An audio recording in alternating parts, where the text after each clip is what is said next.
Naniniwala ka ba sa mga elemento? O baka naman, isa ka sa mga taong naniniwala lang kapag ikaw na mismo ang nakaranas nito? Pero paano kung sa isang biyahe pa uwi, may makatagpo kang ganito? Mababago ba ang opinyon mo?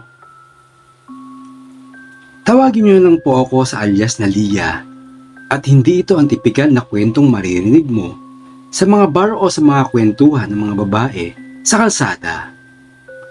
Isa akong independent woman, ika nga. Sa madaling salita, nagbebenta ako ng panandaliang aliw sa Pasay area, kung saan maraming dayuhan na handang magbayad ng malaki para matikman ang paninda ko. Hindi ko ikinahiya ang trabaho ko, lalo na't ito ang bumubuhay sa pamilya ko. Noong gabing iyon, masaya akong papauwi. Bukod sa malaki ang bayad sa akin, nagbigay pa ng malaking tip ang dayuhang customer ko. Isang bagay na bihirang mangyari. Natatandaan ko pa, nag-check-in kami sa isang kilalang motel sa Pasay. Yung may karatula ng mabaeng Haponesa na may pamaypay sa mukha. Ay sus, alam nyo na yun di ba? Pagkatapos ng trabaho, nagbihis ako at lumabas ng motel na hinang-hina ang katawan. Isinulit talaga ako ng afam. Sumakay ako sa puting SUV Express na huminto sa may tapat ng isang convenience store na galing sa kaliwa. Medyo luma na ang sasakyan, pero mukhang maayos pa rin. Sa harapan, isang lalaking driver na may katandaan na ang nagmamaneho. Sa likuran, isang lalaking pasahero, matangkad, makisigat sa unang tingin, ay mukhang may kaya. Hindi ko siya pinansin nung una, pero habang umaandar ang sasakyan papuntang Quiapo, ramdam kong panay ang tingin niya sa akin. Nasa kanang bahagi ako ng sasakyan, malapit sa bintana, kaya kitang-kita ko ang mga ilaw ng kalsada na naglalaro sa kanyang mukha. Ang mga mata niya ay hindi pangkaraniwan, para bang sobrang itim at masyadong malalim. Nakakakilabot itong pagmasdan. Nang umandar ang sasakyan, pumasok ito sa isang mas madilim na kalsada sa bandang Santa Cruz. Doon ko napansin ang kakaibang kilos niya. Hindi talaga siya kumukurap. Hindi rin siya gumagalaw. Pero ramdam kong nakatingin siya sa akin. "Manong, saan po tayo dadaan?" tanong ko. "Shortcut lang ito, miss." Sagot ng driver nang hindi man lang ako nililingon. Napatingin ako sa lalaki. Ngayon, mas lumapit pa siya, pero nasa backseat pa rin nakaupo. Hindi naman ako nag-iisip ng masama, at sa kagaya ko, ano pa ba ang mawawala? Sa sulok ng mata ko, nakita kong dahan-dahan bumuka ang bibig niya. Hindi parang taong ngumingiti, kundi parang may binubulong siya sa hangin. Pero walang tunog na lumalabas. Pinilit kong huwag magpakita ng takot. Ibinaba ko ang tingin sa kanyang mga kamay. Mahaba ang daliri niya. Masyadong mahaba para sa isang normal na tao. At doon ko napansin ang isa pang bagay. Wala siyang kuko. Para bang kinayod o tinanggal ng buo. Napalunok ako ng laway. Takang-taka sa nakikita ko. Bigla niyang iniangat ang kamay niya at tinapat sa akin. Na para bang gusto niyang hawakan ng mukha ko. Doon ko naamoy ang kakaibang halimuyak mula sa kanya. Hindi pawis, hindi pabango, kundi isang matamis na amoy na galing sa hinog na prutas. Para bang prutas na nahinog sa loob ng isang kahon.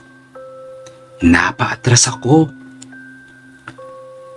"Manong, para na po." Mahina akong sabi. Walang sagot ang driver. Humigpit ang hawak ko sa bag ko. Sa bandang kaliwa ng bintana, nakita kong lumalampas na kami sa mga pamilyar na establisimento na karaniwang kong dinadaanan. Hindi ito ang daan pa uwi. "Manong, para na po." Mas inilakas ko pa ang boses ko.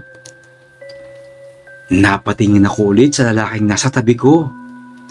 Ngayon, hindi na siya ang mukhang gwapo at kagalang-galang na lalaki na nakita ko kanina. Ang balat niya ay parang unti-unting nagiging transparent, na parang hindi na siya solidong tao. At ang ngiti niya, hindi na pangkaraniwang ngiti. Para itong punit mula sa isang dulo ng pisngi niya hanggang sa kabila. At sa loob ng bibig niya, tila may isang pares ng mata. Mga matang nakatitig sa akin. Napasigaw ako. Sa isang iglap, biglang pumreno ang sasakyan.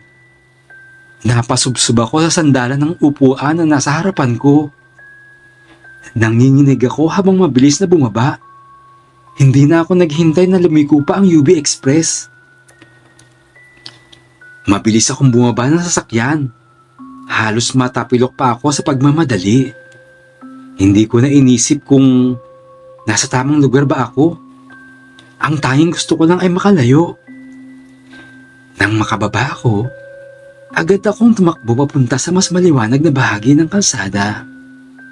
Napansin kong nasa may bahagi na ako ng abenida, malapit sa isang lumang sinehan.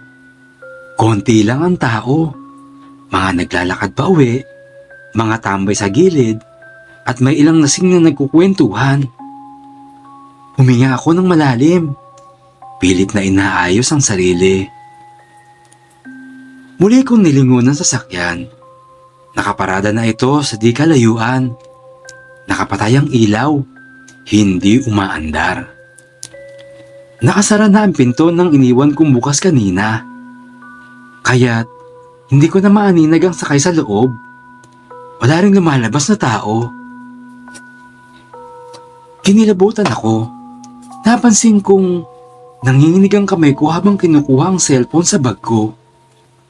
Gusto kong tawagan ang kakilala kong driver ng taxi.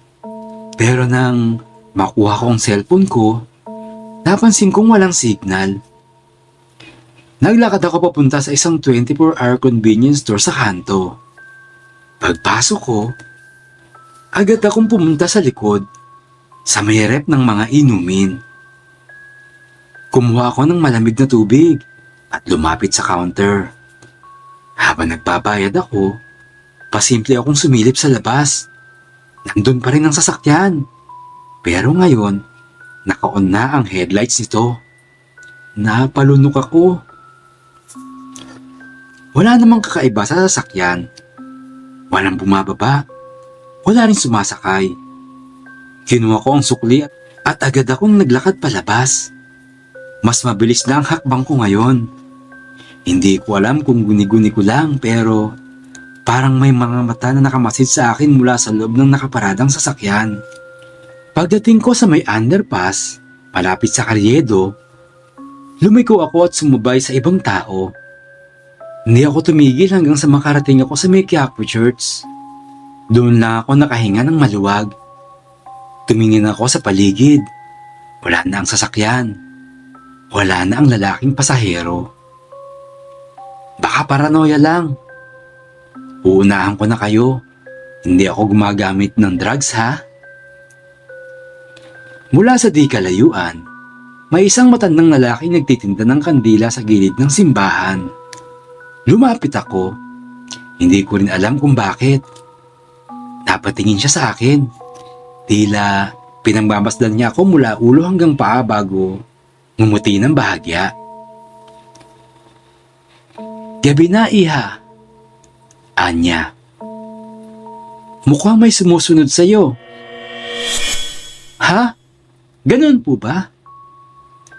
Umiti lang siya ulit. Magdasal ka. Hindi ako sure kung biro lang ba iyon o may alam siya sa nangyayari sa akin.